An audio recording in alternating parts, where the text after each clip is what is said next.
एक बार की बात है, एक परेशान व्यक्ति महात्मा बुद्ध के पास आया।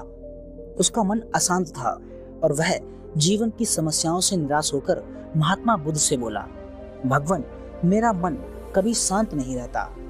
मैं हर समय उलझनों, क्रोध और दुखों में डूबा रहता हूँ। कृपया मुझे कोई ऐसा उपाय बताइए जिससे मेरा मन स्थिर हो जाए। महात्मा बुद्ध मुस्कुराए और बोले, पुत्र, कल सुबह नदी के किनारे आओ। तुम्हारे इस प्रश्न का उत्तर मैं तुम्हें वहां दूंगा। अगले दिन वह व्यक्ति बुद्ध के बताए स्थान पर पहुंचा। बुद्ध ने उसे एक खाली कटोरा दिया और कहा, इस कटोरे को पानी से भरो, लेकिन इसे गिरने मत देना। और हाँ, एक बात का और ध्यान रखना कि पीछे मुड़कर मत देखना।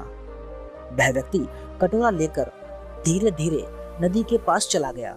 उसने कटोरे को भरा और उसे गिरने से बचाने के लिए पूरी सावधानी से बुद्ध के पास लौटने लगा। वह इतनी एकाग्रता से चल रहा था कि उसके मन में कोई अन्य विचार नहीं आए। उसके मन में केवल एक ही बात थी कि कटोरा खाली ना हो जाए और पानी गिर ना जाए। अंततः वह बुद्ध के पास पहुंच गया।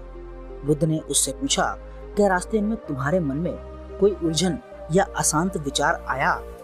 उस व्यक्ति ने सिर हिलाते हुए उत्तर दिया, नहीं भगवान, मैं इतनी एकाग्रता से कटोरे को संभालने में व्यस्त था कि मेरे मन में कटोरे को संभालने के सिवा कोई और विचार आया ही नहीं। बुद्ध मुस्कुराए और बोले, देखो, जैसे तुमने इस कटोरे पर अपना ध्यान केंद्रित किया, वैसे ही तुम अपने मन को एक ही लक्ष्य पर एकाग्रित रखोगे तो सभी उलझने और परेशानियां खुद ब खुद शांत हो जाएंगी।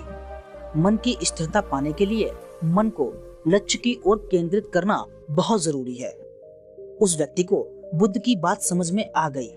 उसने यह सीख लिया कि मन की शांति बाहरी चीजों पर ध्यान लगाने से नहीं, बल्कि अपने अंदर एकाग्रता और धैर्य से आती है। उसने जीवन में हर काम को ध्यान और मन की स्थिरता के साथ करना शुरू कर दिया और धीरे धीरे वह हर परिस्थिति में शांत रहने लगा। दोस्तों, कहने का मतलब यह है कि मन की स्थिरता केवल अपने विचारों को नियंत्रित करने से नहीं, बल्कि अपने उद्देश्यों पर ध्यान केंद्रित करने से आती है। जब हम अपने लक्ष्य पर पूरी तरह से ध्यान केंद्रित करते हैं तो बाहरी नकारात्मकता और अशांति हमारे ऊपर हावी नहीं हो सकती।